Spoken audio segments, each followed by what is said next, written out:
السلام عليكم ورحمة الله وبركاته. كل عام حضراتكم بخير. اليوم الثاني لعيد الأضحى المبارك، وما زال حجاج بيت الله الكرام يؤدون المناسك ويؤدون أيام التشريق الثلاثة من أجل أداء خير وأكرم شعيرة من شعائر الإسلام والركن الأهم والأعظم من أركان الإسلام، حج البيت من استطاع إليه سبيلا.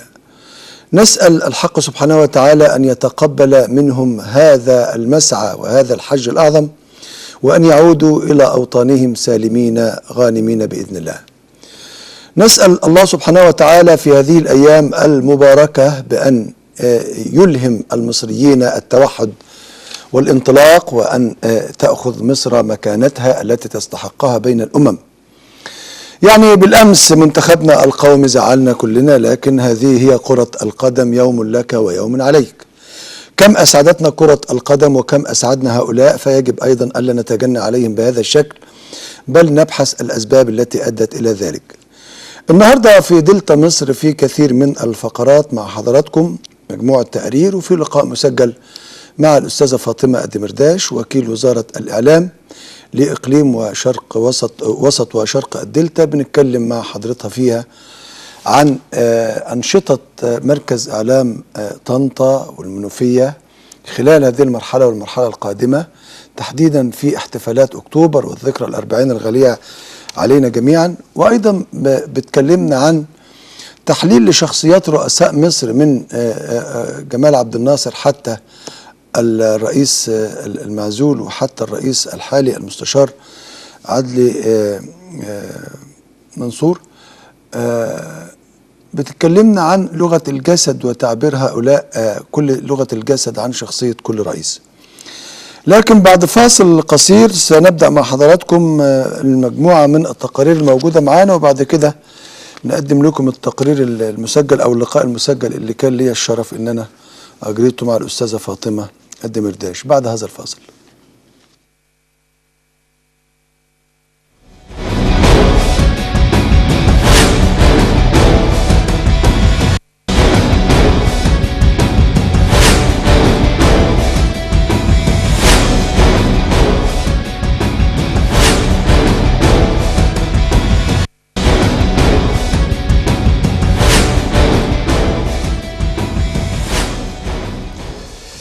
يعني الأمن دوره بيزداد أهمية يوم بعد يوم، وتحديات الأمن بتتزايد في ظل الأجواء اللي بتعيشها مصر. علشان كده كان لابد من أن احنا نتبع الخطوات الكتيرة اللي اتبعها كثير من دول العالم، تركيب كاميرات للمراقبة في الشوارع والميادين وربطها بغرفة عمليات رئيسية. هذه بتسهل القرار والإجراء على رجل الأمن، لأنه صعب جدا في بلد مترامية الأطراف زي مصر أو بلد سكانها 90 مليون زي مصر أنه هو يعني يكون تحرك الأمن دائما رد فعل للأحداث. لابد أن يكون لدى رجل الأمن الأدوات والآليات التي تساعده على اتخاذ القرار المناسب في الوقت المناسب.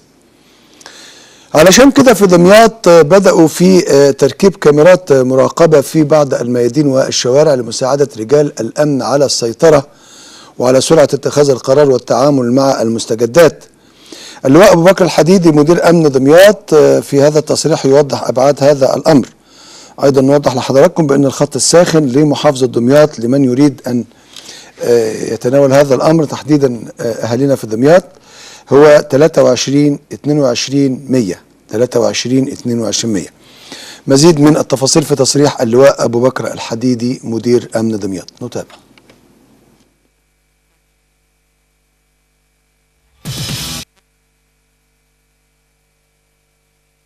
انا بس بوجه رساله من سيادتك، برنامج سيادتك المحترم ده، الطمأنة للمواطن الدمياطي بالنسبه للاجسام الغريبه لو شاف اي جسم غريب في اي مكان هو ما عليه ان هو لا يقترب منه ويبدا يتصل بالنجده او بمكتبي. وعلى فكره انا حاطط تليفونين خط ساخن لتلقي الشكاوى واستغاثات المواطنين على مدار 24 ساعه. هو كل اللي يعمله لو شاف جسم غريب انه يتصل بالنجده او بالتليفونات بتاعه مديريه الامن، واحنا بننتقل ونتخذ اللازم. احنا التواجد الامني موجود في دمياط على مدار 24 ساعه. المدينه متقسمه قطاعات، المراكز ايضا متقسمه قطاعات، كل قطاع بيشغله سياره من النجده، مجموعه قتاليه سواء بضابط مباحث او بضابط نظامي، الى بالاضافه لدورات المرور الموجوده على مدار 24 ساعه. احنا كمان كنا سباقين اعتقد محافظه دمياط، احنا ركبنا كاميرات بتسجل الاحداث داخل مدينه دمياط على المنشآت الحيويه وعلى الكنائس وبعض معارض الموبيليا ومحطات الوقود. انا كنت بروح في زياره لبعض الكنائس هنا في دمياط، تحديدا في دمياط الجديده. حاجه جميله جدا، يعني الكنيسه فيها 16 كاميرا جايبه كل محيط الكنيسه. سيادة اللواء، ده تقليد جديد يعني قدمته محافظة دمياط، كانت تعتبر المحافظة الأولى على مستوى الجمهورية إنها قدمت هذا التقليد الجديد، إنها كاميرات تصوير على الكنائس، كاميرات تصوير في الأماكن الحيوية. ده شكر كبير من مديرية أمن دمياط إنها قدمته، وتكون يا ريت إن المحافظات الأخرى تقدمه. إحنا سبقنا من القاهرة، بس ده برضه بيرجع لوعي المواطن الدمياطي إن هو بيستجيب. وانا برضه كلنا نتجه للتكنولوجيا والتقنيه. ما دبي عندك ايه؟ يعني دبي بتنزل من الطياره لغايه ما بترجع وانت متسجل، مش متراقب، يعني تحركاتك. لو عندهم حدث ولا حاجه بيقدروا يوصلوا له في 24 ساعه. انا كان عندي بلاغ من 4 ايام، ولد مسجل بيتعاطى مواد مخدره، راح كسر مكانتين بتوع صرافه قدام بنك ابو ظبي وبنك اعتقد الاهلي. من خلال الكاميرات الموجوده اللي احنا عاملينها للامن عاملها، قدرنا نوصل وظبطناها في 12 ساعه. لو احنا بقى ما فيش بقى كاميرات احنا كنا تهنا في القصه دي. فلازم ان احنا ناخد بالتقنيه والتكنولوجيا الموجوده على مستوى العالم.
دايما. التقرير الثاني معانا النهارده في دلتا مصر هو هذا الفريق الذي ايضا تحدثنا عنه من قبل في دلتا مصر، فريق تيدكس بكفر الشيخ. ان هو بيقدم نماذج كثيره جدا من شباب مصر الناجحين والنابهين في مختلف المجالات من اجل خلق طفره جديده في التفكير والانتقال والتعامل مع المشاكل الحياتيه. هذا التقرير يلقي ضوء على هذا النشاط لهذا الفريق. نتمنى ان احنا نلاقي انتشار لهذا الفريق في كل المحافظات. نتابع هذا التقرير.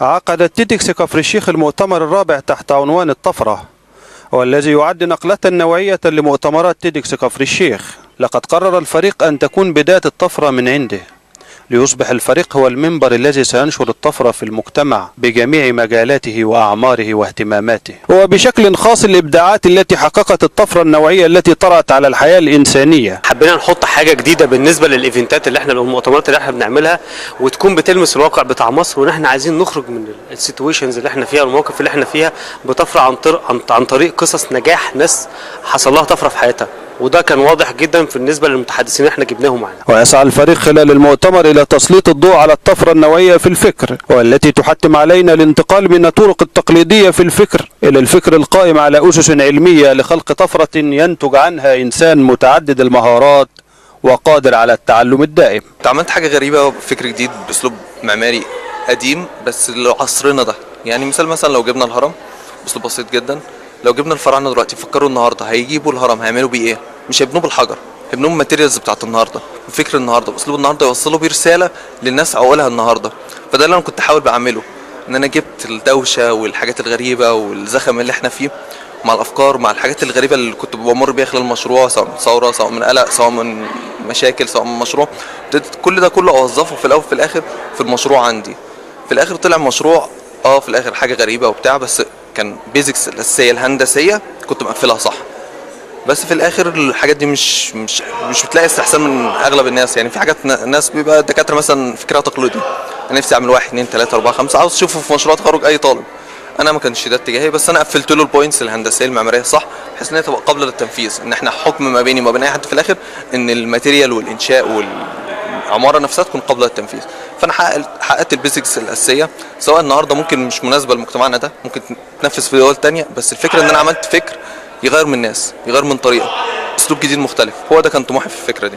ان المجتمعات والمنظمات والافراد لديها فرصه لفتح باب الحوار للافكار الملهمه وتبادل الخبرات على منبر تيدكس. فعاليات تنظمها تيدكس تضع اصحاب المواهب على منصه عالميه ينالون فيها التقدير ويشاركون بمعرفتهم وافكارهم لتبسيط العلوم وايجاد روح جديده للتعلم. انا كانت بتمثلي اساسا مشكله كبيره فتره الدراسه، فما خلصت وانخرطت في مجال العمل في مكتبه اسكندريه في طريقه التعليم غير التقليديه اللي من غير المدرسه، فكان لازم اجي بحاجه جديده، وبدات بحاجات مختلفه، ان انا اعمل كامب ابسط من خلاله بعض علوم زي الجيولوجيا، واخد الولاد في رحله كبيره، اخد الناس تانيين واعمل معاهم ورشه عمل عن الميكانيكا واستخدم تدوس بسيطه. فكان الفكره جايه من هنا لغايه ما وصلت للصوره اللي حضرتك شفتها، اللي هي الشو الكامل اللي بقدمه، اللي بيعتمد على علم الكيمياء والفيزياء إن الأفكار الإبداعية الخلاقة والمشاريع التي تستشرف المستقبل ومواكبة التطور هي محط أنظار الشباب المصري المبدع في الوقت الحالي. مفيش دولة في العالم اتغيرت غير بالبحث العلمي والتعليم. عندنا طريقين عشان نعمل عملية التغيير، يا إما هنبتدي من قبل التعليم الابتدائي اللي هو لحد ما نخرج البني آدم، ودي هتحتاج 20 سنة، ومشكلتنا فيها ان احنا ما عندناش اللي ممكن يعلم ويغير في الاجيال. يا اما نبتدي نفكر بطريقه اخرى بالعلم والبحث العلمي، ان انا وانت نفهم ايه مشكلتنا ونتكامل فيما بيننا. فلو انا عندي 10% وانت عندك 6% وده عنده 7% في القضايا اللي احنا عايزين نفكر في التغيير، يبقى بالضمير الجمعي ممكن نلاقي حلول استعنا بالعلم والبحث العلمي في وضعها في الحياة بتاعتنا، وبدأنا ناخذ بأسباب العلم، فممكن يحصل تغير والتغيير. الكلام ده بدأ كل واحد هنا أول حاجة حاسس إنه أولا ليه دور، تاني حاجة إنه هو مسؤول، تالت حاجة القضايا وحلولها هتطلع من واقعية إحساسك بالمشكلة. فبدأ هنا البني آدم بدل ما هو كان دايما منتظر إن الحلول هتجيله بأوامر عليا من القمة للقاع، أصبحت من القاعدة للقمة بقت في حلول منطقية أكثر تواضعا ولكن أكثر قابلية للتطبيق، لأنها جاية من إحساسك بيها. هي دي الفكرة، إن أنت بتقول يا جماعة إحنا هنبني بعض وهنبني نفسنا وهنبني مصر من خلال أزمنة، بس كل مرحلة هيبقى ليها متعتها. يمكن أنا مش هقدر النهاردة أوصل للي أنا بحلم بيه، ولكن على الأقل همهد الطريق لأن في أجيال جاية هتقدر توصل لها، وهبقى أنا واعي. يعني الواعي قبل الساعي، أنك أنت هتبقى واعي أن القضية دي قضية كفاح، وأن في أجيال متراكمة علشان نقدر نوصل للمنتج اللي هو يقبل التغير والتغيير اللي هو بنتكلم عليه مصر. وبالتالي الحلم والواقع والنقد بيتفاعلوا مع بعض، بأن احنا نقدر نوصل لحاجة من خلال التنافس لانك بتخلق روح التحدي، لان كل واحد قادر وكل واحد صانع وكل واحد مسؤول. روح جديدة تبثها تيدكس في شباب مصر تدفعهم لتطوير الأفكار وجذب الشباب نحو الإبداع، وذلك من أجل تحقيق طفرة تدفع المجتمعات إلى الأمام.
ما فيش شك ان في ارتفاع في الاسعار في مصر، وهذا الارتفاع طال كل حاجة تقريبا في مصر، لكن في دمياط صناعة الموبيليا مرتبطة تماما بثبات واستقرار اسعار خامات دهانات الاساس. علشان كده كان في شكوى مستمرة من الناس الصناع في مدينة دمياط وفي محافظة دمياط، لان ارتفاع اسعار خامات دهان الاساس بتؤدي بالتالي الى ارتفاع التكلفة وزيادة السعر الإجمالي لهذه الصناعة.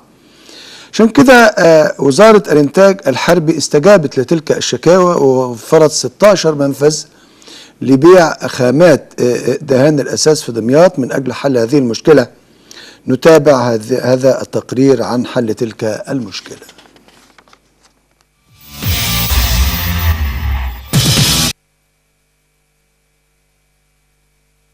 سنوات من الإهمال خيمت بظلالها على مقرات الجمعية التعاونية لموبيليا بدمياط. هنا كانت خلية نحل تنتشر بها آلات ومعدات صناعة الأثاث في سيمفونية رائعة يعزفها أبناء دمياط المهرة في هذه الصناعة، لتخرج لنا أثاثا راقيا يلاقي شهرة عالية محليا وعالميا.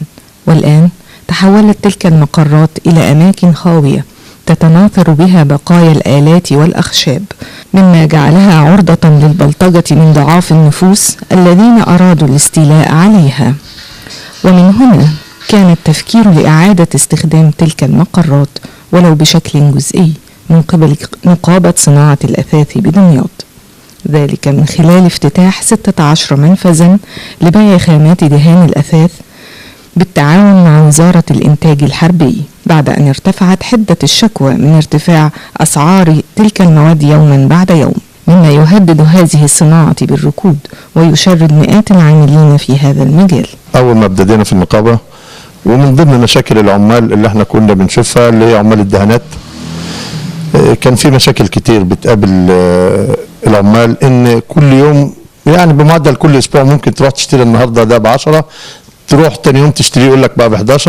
يعني بقت الشركات استغلال، ما فيش حد بيقول لها انت بتعملي ايه، انت رايحه فين.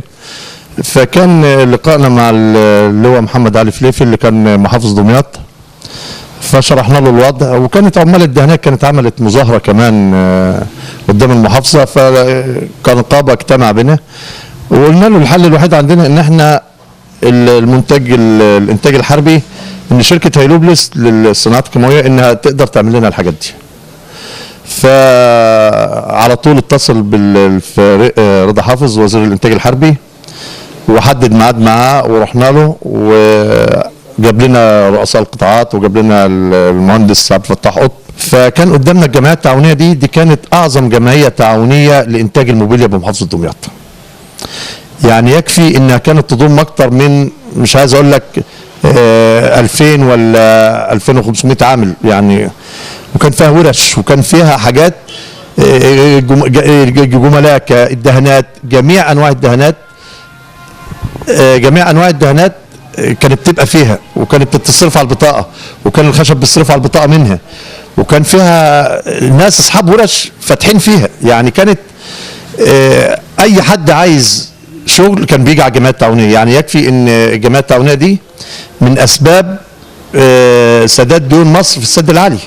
الفترة السابقة كانت في يد عاملة وشباب بييجوا يتدربوا عندنا، وكان وضع جميل جدا جدا جدا، لحد ما اجى الموقف بقى اللي يخلي ان العقار تبع حد معين او بتاع، فاتقفلت الجمعية واعضاء مجلس الادارة مش في التفكير، فوصلت نقابة صناع الأساس، فقمنا بالمنتج الحربي اللهم لك الحمد والشكر إن اتحركنا فيها مع التعاون الإنتاجي، بقى يباشرنا وبقى يدعمنا برضه بالنسبة للكهرباء بالنسبة لأي حاجة، وإن شاء الله بمشيئة الرحمن ناويين برضه يعني نزود أكتر وأكتر ونشغل المكنة عندنا وحاجتنا تاني ونرجع تاني لإيد العاملة، لأن دي كانت بتوفر إيد عاملة كبيرة جدا في دمياط بالنسبة للمساحة وبالنسبة للوضع بتاعها. إنما دلوقتي سعادتك لو جيت تدور هتلاقي الصنايع مش عايز يشتغل لان المنتج غالي والحاجه غاليه، فبيضطر يلجا تاني لغيرنا. انما دلوقتي لما نوفر له الحاجات دي تاني من الاول، بسم الله ما شاء الله اليد العامله ممتازه، ودمياط معروفه بنجارتها ومعروفه بوضعها. فاحنا عايزين ان شاء الله، احنا بندعم دلوقتي من السيد المحافظ الله يكرمه، فبنبدا من جديد خطوه خطوه، فبنستنى ان شاء الله ان ربنا يفرجها كده والامور تستقر تاني، يبقى فيها عمل تاني. وقد خضعت هذه المنتجات لمرحلة من التجارب من قبل العاملين في المجال حتى استقر بهم الحال على منتج عالي الجودة وأرخص نسبيا بالنسبة لسوق الخامات. المواد اللي اجت من الانتاج الحربي فيها ميزة. ايه هي الميزة؟ ان هو مثلا الجالون 4 كيلو بيدي لك 4 كيلو، ما بيديلكش الا بيديلك ال4 كيلو بتوعك، بل الجودة كويسة ماهيش وحشة. تمام؟ بالنسبة لمنتجاته بقى كلها، البستلات، اللاكر، السيلر، كل المنتجات ديت ما شاء الله كويسة. والله احنا جربنا المنتج تمام، ما شاء الله ممتاز يعني، واثبت كفاءة. تمام، الصناعة كلها بتشكر فيه هناك في الاسماعيلية. وبالنسبة للتنر برضو كان ممتاز. تمام، السيلر طبعا بيعمل برضو طبقة ممتازة ونظيفة. تمام، فطبعا احنا محتاجين برضو يبقى في لينا مكان في اسماعيلية تمام، برضو على سبيل نقدر نشتغل برضو عشان بعد المسافة.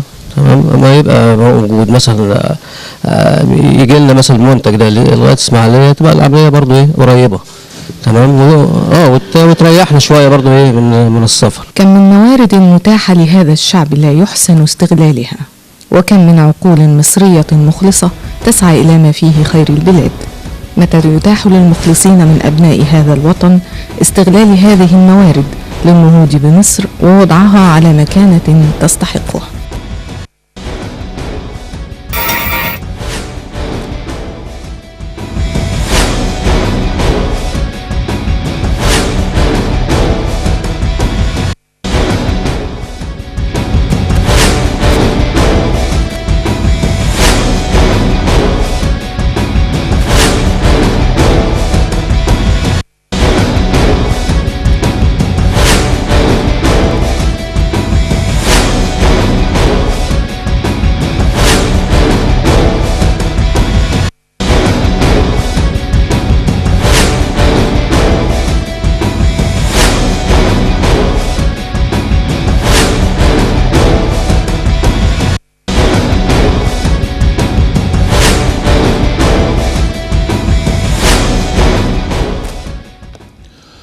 ما زلنا في مصر بنحتفل بالذكرى 40 لنصر أكتوبر المجيد بأشكال مختلفة.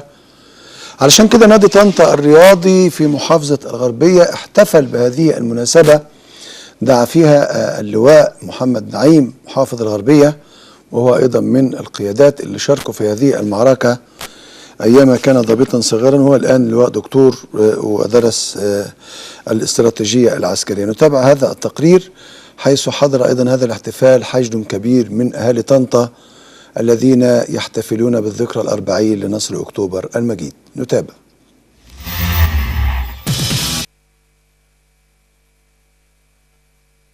احتفال واحتفالا بالذكرى الأربعين لنصر أكتوبر، نظم نادي طنطا الرياضي ندوة تحت عنوان حرب أكتوبر في لائحة الشرف، حضرها اللواء محمد نعيم محافظ الغربية والمحاسب فايز عريبي رئيس نادي طنطا الرياضي وعدد كبير من أعضاء النادي وأهالي مدينة طنطا. وخلال الاحتفال تحدث اللواء محمد نعيم محافظ الغربية عن دوره في حرب أكتوبر 73 والبطولات التي حدثت في تلك الأيام، مطالبا الشباب والرجال الذين لم يشهدوا تلك الحرب باستلهام روح أكتوبر حتى تستطيع أن تعبر مصر إلى عهد جديد. ذكرى حرب أكتوبر ذكرى مجيدة، واحنا دايما بنتكلم عن اللي احنا سميناه أو سموه الإعلاميين من قبل روح أكتوبر. احنا في الأوقات الحالية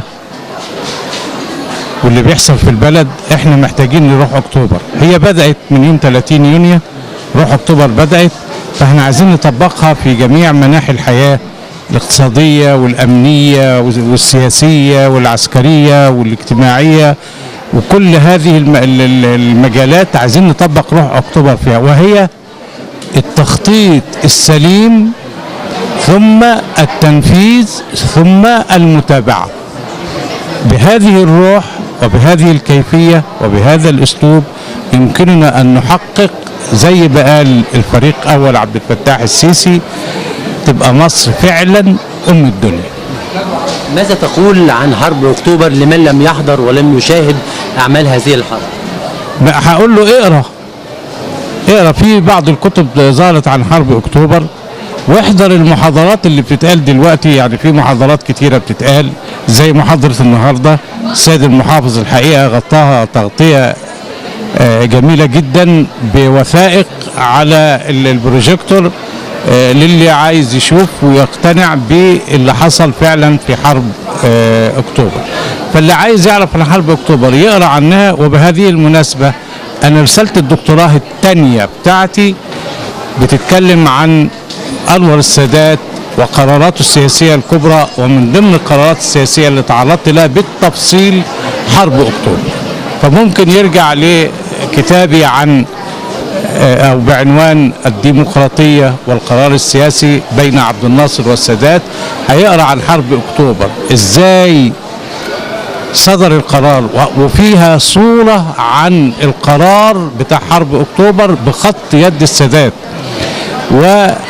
والكيفية اللي تمت بها الحرب، ثم النتائج والدروس والعبر من حرب أكتوبر. نصر أكتوبر مشكلته انه بقى له 40 سنة، الأطفال اللي طالعة دلوقتي بقى عندها 30 سنة بتتكلم على ان دي كانت مؤامرة وعبط وكلام سخيف، ويمكن بعض الفضائيات الغبية مش هقول اكتر من كده بتحاول تسوق بشكل غير انساني ان نصر اكتوبر ده كان غش.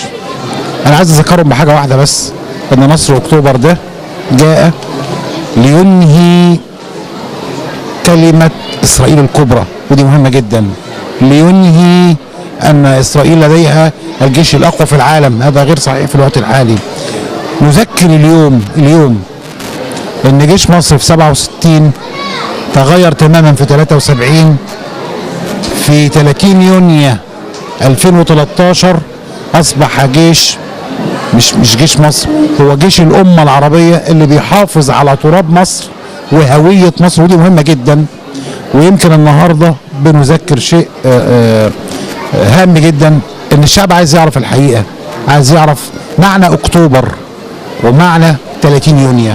30 يونيو ثوره شعب، اكتوبر نصر شعب. وتبقى حرب أكتوبر ذكريات خالدة في ذهن من عاشوها، وروح جديدة تبث في عقل وقلب الأجيال القادمة لتحقيق العبور الثاني الذي تنهض به مصر. ناصر حوام، تلفزيون الدلتا.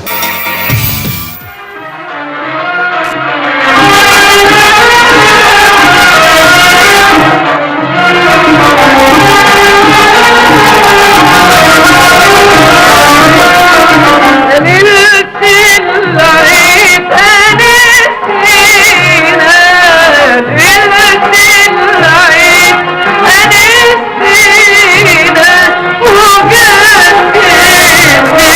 الأمل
كان لاستطلاع ومعرفة أنشطة مراكز الإعلام في وسط وشرق الدلتا خلال الاحتفال بالذكرى 40 لنصر أكتوبر المجيد، وأيضا وما بعد هذا الشهر، وأيضا تحليل للغة الجسد لدى رؤساء مصر وكيف تعبر هذه اللغة عن شخصية كل رئيس. كان لنا الحوار وهذا اللقاء المسجل مع الأستاذة فاطمة الدمرداش وكيل وزارة الإعلام لشرق ووسط الدلتا، ونتابع هذا اللقاء المسجل مع سيادتها.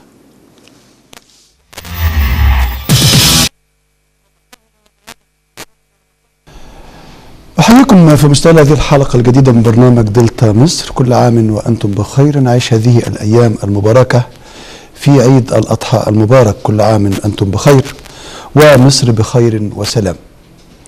لا شك أن الثقافة تلعب دورا مهما في حياة الأمم وحياة الشعوب أيضا وحياة الأشخاص، فكلما ارتقت الثقافة وتقدمت وتم الاهتمام بها في إقليم ما، كلما كان هذا عنوانا ورائدا لهذا البلد بأن يتقدم وينطلق إلى الأمام. اسمحوا لي أن أرحب في هذا اللقاء بالسيدة الأستاذة فاطمة الدمرداش وكيل وزارة الإعلام لإقليم وسط وشرق الدلتا بالهيئة العامة للاستعلامات. أستاذة فاطمة، كل سنة وأنت طيب. وحضرتك طيب، والقناة طيبة بخير، وجماهير محافظة الغربية بخير. أستاذة فاطمة، يعني أنا هتكلم مع حضرتك في محورين اثنين في هذا اللقاء إن شاء الله. المحور الأول سنتكلم عن أنشطة حضرتك في مهنة حضرتك، ودوركم مهم في هذه المرحلة وفي هذه اللحظة، لأنه وجدان المواطن المصري محتاج أن يثقل، محتاج أنه هو ياخد جرعات أكثر من الثقافة، لا سيما الثقافة الوطنية وقيمة مصر ومستقبل مصر. فلو سألت حضرتك إن شاء الله يكون المحور الثاني بصفة حضرتك متخصصة حول لغة الجسد وكيفية التعبيرات والإيماءات لدى رؤساء مصر المختلفين، من هنقول بدءا من الزعيم جمال عبد الناصر وصولا إلى الرئيس المعزول محمد مرسي وما بينهما. لكن اسمحي لي أبدأ في المحور الأول، وهو آخر أنشطة حضرتك في إقليم وسط وشرق الدلتا الثقافي. نعم، شهر أكتوبر شهر الانتصارات. الهيئة العامة للاستعلامات كان لها نشاط واسع من خلال قطاع الإعلام الداخلي ومراكزه الإعلامية، سواء مراكز النيل أو الإعلام على مستوى المحافظات جميعها. وبالنسبة للإدارة بتاعتنا، الإدارة المركزية في ال5 محافظات، مراكز الإعلام قامت بدور كبير جدا وواسع في تعريف الشباب وتثقيفهم ببطولات قواتنا المسلحة في حرب السادس من أكتوبر، خاصة وإن نصر أكتوبر هذا العام نصر بطعم خاص، لأن ده العيد 40 لتحرير لحرب 73. الحاجة الثانية إن جاي هذا العيد بعد ثورة 30 يونيو، واللي فيه جيشنا المصري زي ما هو طهر سينا من الاحتلال الإسرائيلي، هو الآن بيخوض حرب ضد الإرهاب في سيناء، وبيحاول يطهر سيناء من الإرهابيين ومن التكفيريين ومن تنظيمات القاعدة اللي دخلت سيناء واحتلتها في الفترة الأخيرة، وبدأت تقوم بعمليات تفجيرية وعمليات انتحارية وعمليات مفخخة ضد قواتنا المسلحة أو ضد الشرطة أو ضد الشعب المصري. فطبعا الجيش في الفترة الحالية بيمر بظروف خاصة، وإحنا كشعب وكهيئة استعلامات وجميع الشعب المصري ملتحم تماما مع الجيش المصري اللي بيمثل الوطنية العسكرية، خاصة وإن جيشنا ده حاصل على نوط الشجاعة من خير الخلق محمد عليه الصلاة والسلام بأنه خير أجناد الأرض. خير أجناد الأرض الآن هناك بعض الأصوات أو بعض الاتجاهات السلبية تجاهه اللي بتقول بتهاجمه، وخاصة في عيد انتصارنا هذا العام، واحنا نازلين كلنا نحتفل في يوم 5 أكتوبر و6 أكتوبر. احنا هد حضرتك مثال، يوم 5 أكتوبر مركز إعلام طنطا في ميدان الحرية أمام مبنى المحافظة عمل عرض سينما لفيلم وثائقي عن حرب أكتوبر من إنتاج الشؤون المعنوية للقوات المسلحة. أنا شفت بنفسي وحضرت العرض في الشارع، وشفت الجمهور بيرفعوا علامات النصر وحاسين بسعادة عالية، وهم شايفين قواتنا المسلحة جيشنا بيعبر قناة السويس وبيعدي الساتر الترابي وبيخش بيدك حصون خط بارليف. هم حاسين بقيمة هذا الجيش فالشعب حاسس بقيمته. فاحتفالنا هذا العام مراكز الإعلام قامت بدور رائع، إن احنا استضفنا، عملنا تنسيق مع الشؤون المعنوية للقوات المسلحة اللي هي يعني أرسلت لنا قادة سابقين شاركوا في حرب أكتوبر. على سبيل المثال كان اللواء نصر سالم رئيس جهاز الاستطلاع. امبارح كان معانا اللواء بحري نبيل عبد الوهاب، ده شارك في تدمير ميناء إيلات، شارك مرتين. هو يعني في الندوة امبارح واحنا في كفر الزيات وبيبين للجمهور والشباب وبيحكي لهم ازاي عبر، ازاي هو ضفدع بشري ومع رفاقه كانوا 6 ودخلوا ازاي وصلوا المينا وازاي فجروها وحطوا الألغام. والكلام ده كان 69 ومصر كانت بعد هزيمة 5 يونيو. وده وصلنا منها الرسالة لإسرائيل بأن احنا رغم ان احنا مهزومين، الهزيمة دي كانت هزيمة سياسية، ما كانتش هزيمة عسكرية لقواتنا، لأن ما حصلش التحام بين الجندي المصري والجندي الإسرائيلي. والانسحاب ده كان انسحاب ظالم لجيشنا، وقيل علينا ان احنا انسحبنا وان احنا جيشنا اتهزم، وطبعا هي الحقيقة ما كانتش هزيمة لجيشنا المصري. فكانت عملية إيلات زي ما قال اللواء نبيل عبد الوهاب، عملية إيلات دي اللي شارك فيها في 3 مرات، مرتين منها. هو حضرتك توضيح يعني في 67 هي جيشنا لم يحارب، نعم. لكن هي هزيمة، تعتبر هزيمة طبعا. هي هزيمة. جيشنا لم يحارب، وحتى قرار وزير الحربية بالانسحاب بدون ترتيب هو هذا ما فاقم الخسائر. زي ما تفضلت فعلا قرار الانسحاب المفاجئ. وانا سمعت من اللواء نصر سالم قال ان ده كان فخ للجيش المصري، فخ سياسي استدرك فيه رئيس الدولة والجيش المصري، واستهدف به جيشنا لتدمير الجيش المصري. وبالتالي القرار الانسحاب المفاجئ بدون تخطيط، فطبعا كانت خسائره افدح، وفعلا جيشنا ما التحمش. وطبعا في معارك بيذكرها الجانب الاسرائيلي نفسه زي معركة راس العش او المعركة الجوية في المنصورة، او مثلا العمليات اللي كانت عملية الاستنزاف بعد كده زي مثلا موضوع تدمير الميناء الحربي والناقلات الجنود في ميناء إيلات. وصلنا رسائل ان جيشنا صاحي، وان احنا الجيش ده لم يقابل الجندي الاسرائيلي، وان الجيش ده جيش عظيم، وان هو فعلا خير اجناد الارض. النهارده واحنا في شبين الكوم، كنا مركز اعلام شبين الكوم مستضيف الفريق حسام خير الله نائب رئيس جهاز المخابرات الاسبق، وهو بيدي ملامح للجمهور وبيحكي لهم بان هو كان وقتها ضابط قوات خاصه وخلف خطوط العدو، وهو بيحكي تجاربه وازاي احنا جيشنا كان بيحارب وببساله، وازاي حرب اكتوبر العدو نفسه اللي احنا تابعنا في وسائل الاعلام في الفتره الاخيره رئيل شارون اللي هو كان مخطط لعمليه الثغره، وهو بيتكلم وعامل اتصالات خاصه مع رؤسائه وبيتكلم انا مش قادر اعمل حاجه، مش قادر اوقفهم. دي شهاده منهم. ايضا انا شفتها كان بيتكلموا عن جندي مصري سمي باسد سيناء، جندي مظلات وقعد حارب لغايه حتى اخر نفاذ ذخيرته. احمد الجيزي. نعم. فانا عايزه اقول الجندي المصري هو فعلا خير اجناد الارض، وعشان كده احنا بنؤكد مره تانية بنؤكد على ثقتنا في العسكريه المصريه الوطنيه، سواء في تحريرها في حرب 73 وتحريرها لسيناء والحرب اللي بتخوضها الان.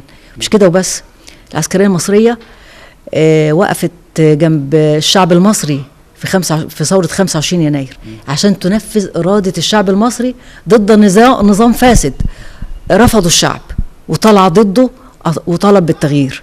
فكانت المؤسسة العسكرية داعمة لتنفيذ هذه الإرادة، كما حدث أيضا في 30 يونيو لما الجيش المصري وقف جنب الشعب المصري بعد ما نزل بحوالي 33 مليون زي ما بيقال في إحصاءات جوجل ما بين 29 أو 30 أو 33 كلها. طبعا ده إحصاء ضخم جدا ما حصلش في التاريخ، لدرجة أن هو دخل موسوعة جينيس أن الشعب المصري ينزل بهذا الكم الضخم في الشوارع.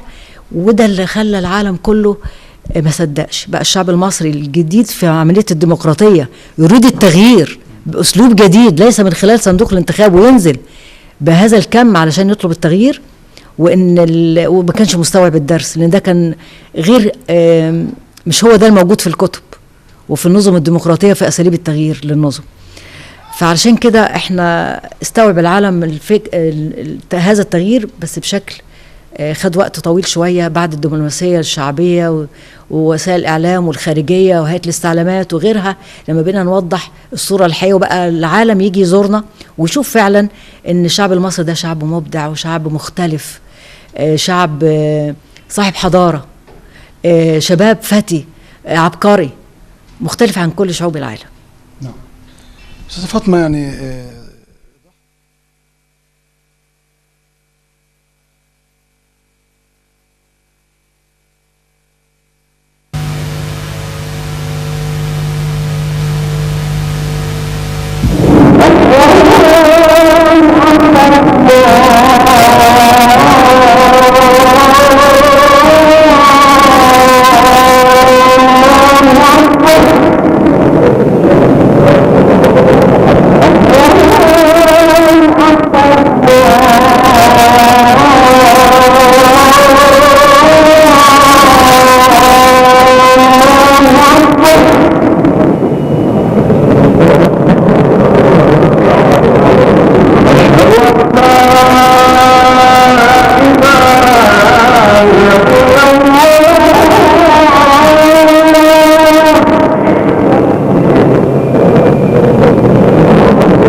والصلاة القائمة آت سيدنا محمدا الوسيلة والفضيلة اللهم مقاما محمودا الذي وعدته إنك لا تخلف الميعاد.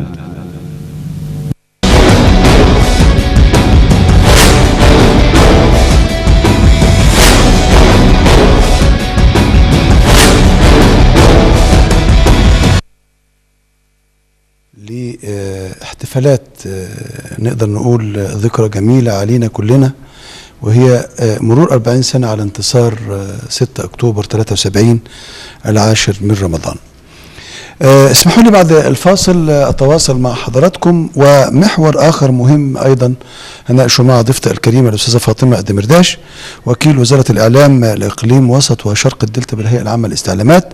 لكن بعد هذا الفاصل هنتكلم عن لغة الجسد واستخدام الألفاظ المعينة والجمل المعينة بالنسبة لخطابات الرؤساء المصريين بعد الفاصل.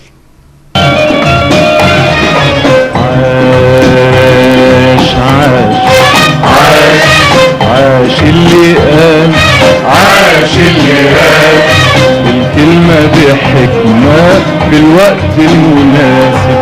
عاش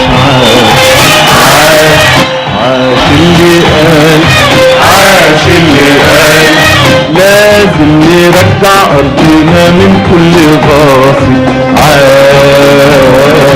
عاش العرب اللي في ليلة أصبحوا ملايين سحاب.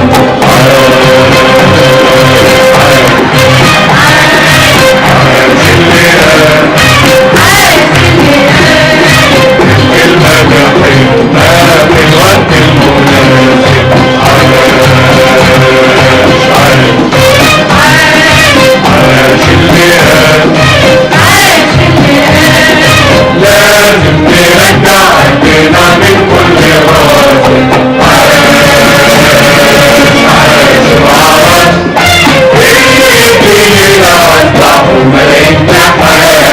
عاش اللي قال للرجال العدل وقانون. عاش اللي حول صبرنا حرب ونضال. عاش اللي قال يا مصرنا ما فيش محال. عاش ليك ابنك. عاش اللي حبك. عاش ليك ابنك. عاش اللي حبك. رد اعتبارك خلى نهارك. رد اعتبارك خلى نهارك احلى نهار. احلى نهار. ضحك يوم نجلس فيه معا لا لكي نتفاخر ونتباهى، ولكن لكي نتذكر وندرس ونعلم أولادنا وأحفادنا جيلا بعد جيل قصة الكفاح ومشاقه، مرارة الهزيمة وآلامها، وحلاوة النصر وآمالها.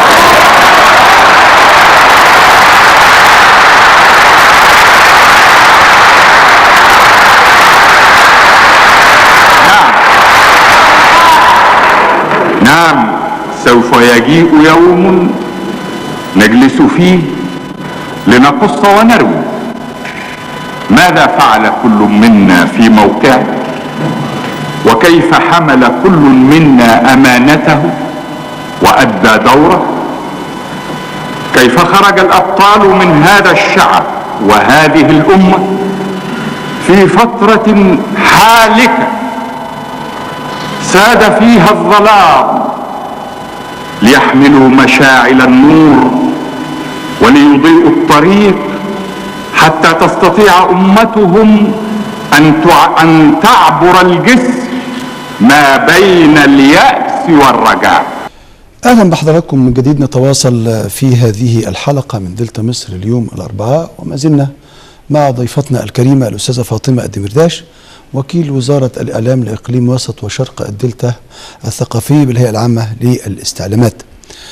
أستاذة فاطمة أهلا بحضرتك من جديد، وننتقل للمحور الثاني في لقائنا مع حضرتك في حلقة اليوم، وهو استخدام لغة الجسد وكيفية إلقاء الخطاب والقدرة على الخطابة والترابط بين الشعب والرئيس بالنسبة لرؤساء مصر الخمسة، بدءا بالرئيس جمال عبد الناصر والرئيس أنور السادات والرئيس الأسبق حسني مبارك والرئيس المعزول محمد مرسي، وصولا للرئيس المؤقت المستشار عدلي منصور. عايز أبدأ مع حضرتك. كلنا تابعنا ولاحظنا خطاب الرئيس الأمريكي باراك حسين أوباما، هذا الرئيس الذي جاء كأول رئيس أسود للولايات المتحدة الأمريكية، عندما أراد أن يخاطب العالم الإسلامي اختار مصر والقاهرة واختار جامعة القاهرة لما لها من بعد تاريخي وعمق تاريخي. وجدنا جميعا وكانت كل قنوات العالم تنقل هذا الخطاب، كيف كان أوباما يخاطب الحضور على اليمين ثم الحضور على اليسار ثم الحضور إلى الأمام ثم الحضور في الأجزاء العليا، وكأنه مدرب على هذا وكأنه يعلم ما يفعله. لو حبينا نطبق هذا الأمر على رؤسائنا الخمسة، ماذا تقولين أستاذة فاطمة؟ أنا عايزة أقول إن لغة الجسد أو البادي لانجوج ده علم، ولابد لرئيس أي دولة يكون ملم ومدرب بهذا العلم، لأن هو لغته من خلال جسده إشارات يديه أو نظراته في كل الاتجاهات أو في اتجاه معين، والالتزام مثلا بمواعيد كمان موعد خطابه نفسه وأسلوب دخوله ومشيته نفسها بتحسب عليه. إما أن العالم كله بيدرس أسلوب هذه الشخصية ومدى صدقه وأسلوب تواصله مع شعبه من خلال الخطابات بتاعته. وأنا هركز على بعض الرؤساء على سبيل المثال. وإحنا بنحتفل بذكرى 40 لنصر أكتوبر، كلنا نتذكر يوم 16 أكتوبر الرئيس الراحل، الخطاب التاريخي للرئيس الشهيد الراحل محمد أنور السادات. عاهدت الله وعاهدتكم على أن جيلنا لن يسلم أعلامه إلى جيل سوف يجيء بعده منكسة أو دليلا، وإنما سوف نسلم أعلامنا مرتفعة هاماتها عزيزة الصواريخ، وقد تكون مخضبة بالدماء، ولكننا ظللنا نحتفظ برؤوسنا عالية في السماء وقت أن كانت جباهنا تنزف الدم والألم والمرارة. وهو بيتكلم وبنبرة عالية، نبرة صوت عالية وبقوة وفيها شمخة، بتقول إنه منتصر وبتوصل لنا رسائل والكلمات والجمل وإشاراته، وهو بيقول إن الشعب يجب إن هو دلوقتي لا يخشى ولا يشعر بالخوف، يأمن بعد خوف. وهو كمان بيدوس بالكلمات ويؤكد عليها بنبرات صوته بقوة إن الشعب ده يجب إن هو يأمن بعد خوف، إن أصبح له درع وسيف. أقول باختصار إن هذا الوطن يستطيع أن يطمئن ويأمن بعد خوف أنه قد أصبح له درع وسيف. الجملة أيضا التي نحفظها جميعا تحية للقيادة التي خططت أمام كل التحية للقوات المسلحة. عندما حيا القوات المسلحة نعم وشكر السيد الفريق الراحل الفريق أول أحمد إسماعيل وزير الدفاع رحمة الله عليه. طيب أنا عايز حضرتك نبتدي، اتفضلي. عايز أقول حاجة كمان. خطاب الرئيس السادات في اللي قال فيه أنا مستعد أروح آخر العالم علشان لا يجرح جندي وعلشان نحل قضية سيناء بالسلام. هذا جميعنا العالم كله حتى إلى الكنيسة نفسه. كل الدوائر العالمية والتلفزيونية ابتدت تدرس، وخاصة إسرائيل وأمريكا ابتدوا يدرسوا لغة جسد الرئيس السادات ويقربوا الكاميرات على عينيه، على حدقة عينيه. هل هي صادق، هو صادق في كلامه ولا دي مناورة؟ إذا لغة الجسد بتوصل المعلومات والرسائل على مدى صدق هذا الزعيم أو هذا الرئيس والرسائل اللي بيوصلها لشعبه أو للعالم. وانا هاجي بقى على الرئيس المؤقت، وانا بزعل لما اتقال عليه رئيس مؤقت. طيب حضرتك هو المستشار عدلي ان شاء الله هناخدها بالترتيب، لكن عايز ابدا بالزعيم الاكثر شعبيه في المنطقه العربيه والعالم الثالث حتى، الرئيس الراحل جمال عبد الناصر، وله خطب ايضا وكان لا يكتب الخطب التي يلقيها. تعقيبك وتحليلك لاداء الزعيم جمال عبد الناصر عندما كان يلقي خطبه ويتحدث إلى شعبه. احنا أغنياء، كنا متهاونين في حقوقنا لنستردها، وقلت لكم في الأول معركتنا مستمرة، نسترد هذه الحقوق خطوة خطوة وسنحقق كل شيء، سنبني مصر القوية وسنبني مصر العزيزة. ولهذا قد وقعت اليوم ووافقت الحكومة على القانون الآتي: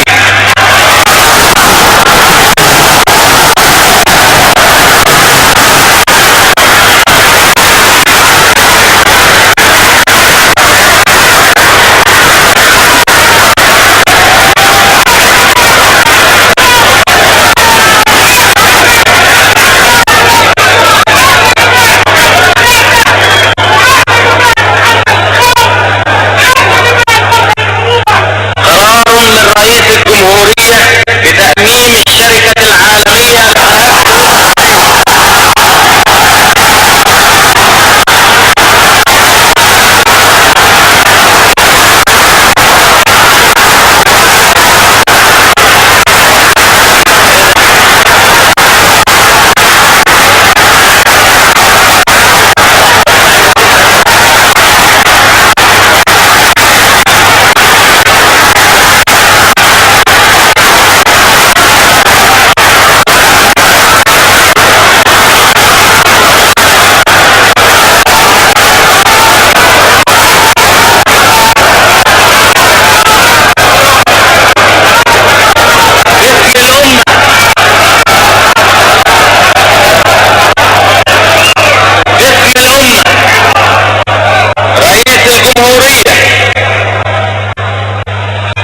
مادة واحدة: تؤمم الشركة العالمية لقناة السويس البحرية شركة مساهمة مصرية.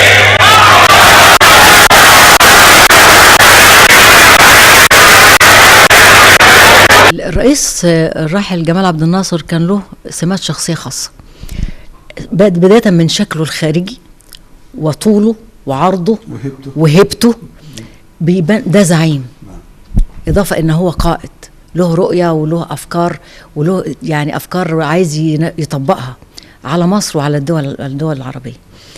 الرئيس الراحل جمال عبد الناصر شكل عينيه وأسلوبه في الحديث والارتجال ولغته قوية.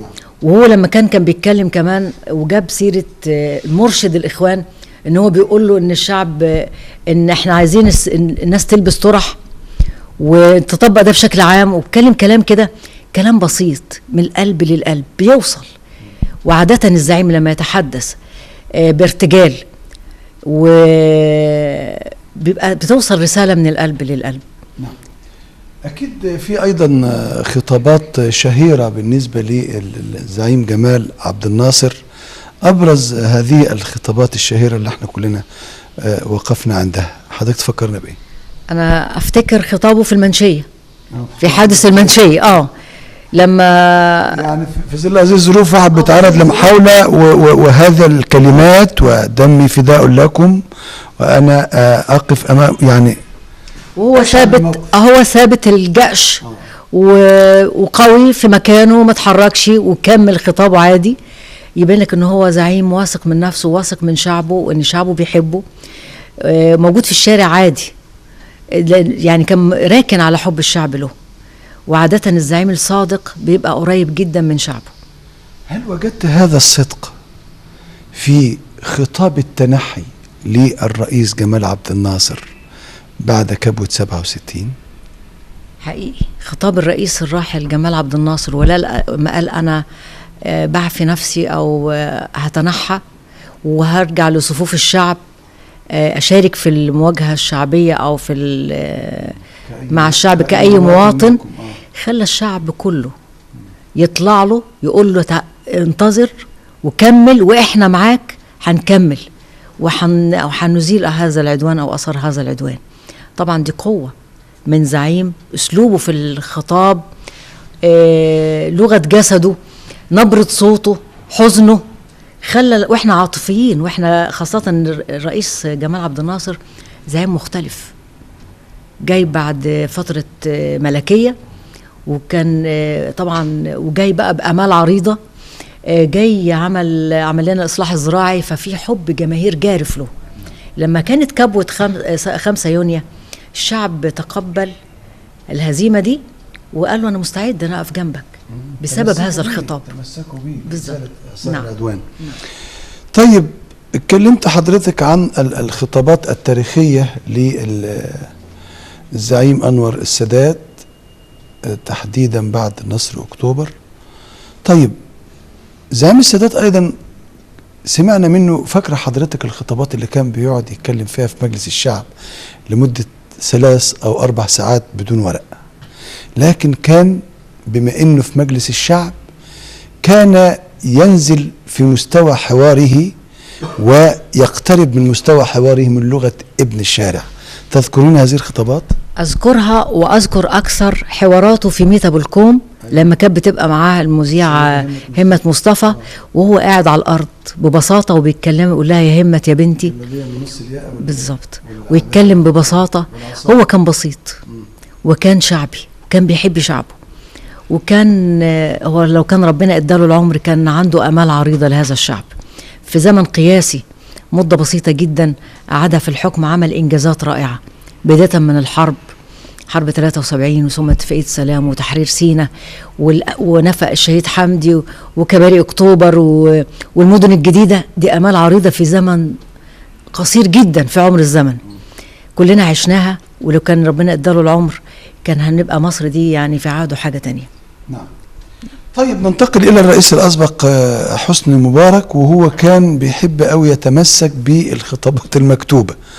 يعني قليل جدا إن لقينا الرئيس حسني مبارك إن هو يتكلم يعني بشكل تلقائي أو بشكل مباشر. تفسيرك إيه؟ هي بتبقى قدرات شخصية، يعني قدرات شخصية للزعيم أو الرئيس إن هو يقدر يتكلم ويرتجل بعقله مباشرة، وعارف هو عايز يقول ايه للشعب، مش محتاج ورق. ورئيس تاني محتاج ان يتكتب له ويقرا اللي مكتوب له بعد كده يقوله. عادة الورقة بتفقد التواصل ما بين الإحساس والتواصل ما بين الرئيس أو ما بين المتصل بالجمهور بشكل عام. فكان ويمكن احنا لو شفنا خطاب الرئيس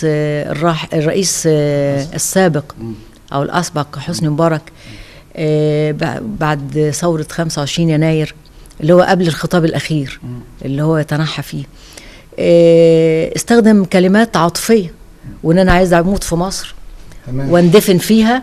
دي استمالات عاطفية استخدمها عشان يستميل عواطف ومشاعر الشعب، وفعلا الشعب عدد كبير منه ابتدى يمشي، نزل في اليوم الثاني ابتدى يمشي ويسيب الميدان، لان هو شعب عاطفي، وبرضه كان في عشرة 30 سنة، فالناس يعني استمالها عاطفيا بالكلمات دي. لكن لولا طبعا موقعة الجمل هي اللي رجعت الناس تاني انها تقعد في الميدان وتكمل وتطلب ان هو لابد ان هو يتنحى وما يكملش الفترة بتاعته. نعم. طيب الرئيس المعزول محمد مرسي كان تقريبا بينسى دايما في خطاباته ويرجع تاني للمدرج اللي هو قضى حياته فيه كأستاذ جامعة، ويقوم مثلا في كتير من الخطابات ماسك المايك ويقلبها محاضرة. هل ده ينفع مع الرئيس ولا دائما مهنة الرئيس بتغلب عليه؟ الرئيس لازم يكون هو محدد هو عايز يقول ايه، نقاط محددة عايز يوصل ايه لشعبه. لكن بالنسبة للرئيس المعزول كان له وضع مختلف، سواء في لغته في الجسد وهو بيتكلم ويستخدم صباعه وكلماته الخارجة اللي ما هياش، أو يذكر يعني أسماء بعينها يوجه لها رسائل من خطابه تهديدية أو غيرها. ما فيش رئيس بيعمل كده. الحاجة التانية، الرئيس المعزول مرسي كان الخطاب بتاعه كان بيبقى طويل جدا، والناس توصل تقعد معاه لوقت طويل وبدون ما توصل لنتيجة، لأنه كان بيتكلم كتير بدون كلام غير مفهوم، حتى انه اصبح بالظبط، حتى انه اصبح ماده سخريه لبرامج اعلاميه وتلفزيونيه للتهكم على اسلوبه في الحديث واسلوبه في الكلام. فانا عايز اقول هو ما كانش ينفع رئيس لمصر، لكن هي مرحله كان لابد منها، مكتوبه على مصر ان هو يمر عليها على هذا العام، في هذا العام، علشان الشعب يعرف ويدرس ويعرف يحدد مستقبله. نعم. طيب المستشار عدلي منصور يعني في كل خطاباته وكلامه بيمتاز بالرسو، يعني راجل راسي، راجل هادئ، كل كلمة. يعني هل يعني طبيعته الشخصية وعمله لسنوات طوال في منصة القضاء وفي العمل القضائي له تأثير على أدائه وطريقة إلقائه وطريقة حديثه؟ هو بالتأكيد لها تأثير. وأيضا على فكرة احنا اتكلمنا كلنا بعد الخطاب الأول للرئيس عدلي منصور، كلنا احنا قلنا هو ده الرئيس. هناك فرق، الشعب كله قارن ما بين الرئيس الملتزم انه يطلع في الميعاد المحدد وفي توقيت محدد، خطاب مركز له اهداف، له موضوعات بيتكلم فيها، حسينا ان احنا عندنا رئيس. أستاذة فاطمة، تقريبا هذا السؤال الأخير، إن شاء الله بعد العيد أنشطتكم إيه؟ احنا عاملين حملة إعلامية مكثفة من خلال محاور 5، محور الصحة ومحور البيئة والمشاركة المجتمعية والتثقيف السياسي ومحور السياحة. حاطين موضوعات في كل هذه المحاور. بنركز في محور الصحة على فيروس سي والأمراض الكبدية، باعتبار ده وبائنا الموجود في منتشر، وخاصة في منطقتنا في وسط الدلتا وفي شرق الدلتا. هنتناول السياحة الداخلية، تنشيط السياحة الداخلية، باعتبارها دي يعني المرحلة دي مرحلة مهمة تحتاج، مطلوبة ان احنا ننشط السياحة الداخلية، وطبعا نروج للسياحة اللي هي تجينا من الخارج ان شاء الله. بنتناول ايضا موضوعات التثقيف السياسي الخاصة بثقافة المواطنة وقبول الآخر والسلام الاجتماعي. بنتكلم ايضا عن وسطية الإسلام، لان وسطية الإسلام ده الأمن القومي لمصر، اللي بيضمن الوسطية، بتضمن لكل من هو يعيش على أرض مصر، سواء أيا كان دينه أو إن كان معتقداته السياسية أو الفكرية. من الوسطية بتخليه إن هو يعيش في هذا البلد ويتعايش فيها بأمان. فإحنا في الفترة القادمة بإذن الله هنتحدث عن هذه الموضوعات المهمة جدا في المرحلة الجاية إن شاء الله. أشكرك شكر جزيل ضيفتنا الكريمة الأستاذة فاطمة الدمرداش، وكيل وزارة الإعلام لإقليم شرق ووسط الدلتا بالهيئة العامة للاستعلامات. شكرا أستاذة فاطمة. شكرا. كل عام وحضرتك بخير. والشكر لكم مشاهدي الأكارم على طيب المتابعة في ختام هذه الحلقة من برنامج دلتا مصر. كل عام أنتم بخير. أنقل لكم تحيات أسرة فريق العمل، وهذا شاكر عمارة يحييكم في أمان الله.